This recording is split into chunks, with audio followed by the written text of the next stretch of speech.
வாழ்வின் ஓர் செயல் நம்மை பாதாளத்திற்கும் அழைத்துச் செல்லும்.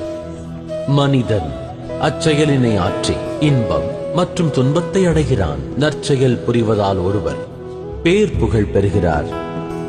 ஆயினும் அதை எண்ணி மனதில் ஆனந்தம் கொண்டிருப்பதை தவிர்த்து அதை வெளிக்கொணர முயல்கின்றனர். தனம் கொண்டவன் தன் செல்வத்தை வெளிக்காட்டுகிறான். பதவி பொறுப்பை கொண்டிருப்பவன் அதை பிரயோகிக்கின்றான். புகழ் கொண்டவன் ஆணவத்தின் உச்சிக்கும் செல்கின்றான். இவ்வாறு தன்னிடம் இருப்பதை வெளிக்கொணர முயற்சிப்பதால் அம்மானிடர் நிம்மதியை இழந்து துயரத்திற்கு ஆளாகின்றனர். ஆனந்தம் தந்ததெதுவோ அதுவே துயர் கொண்டிருக்கச் செய்கிறது. ஆகையால் தங்களையே பிரபலப்படுத்தும் எண்ணம் வேண்டாம். மெய்யான இன்பம் யாதென்று அறிந்திடுங்கள். என்றும் நிம்மதியை நாடிடுங்கள். பேராசை கொண்டு பேரானந்தம் இழக்காதீர்கள்.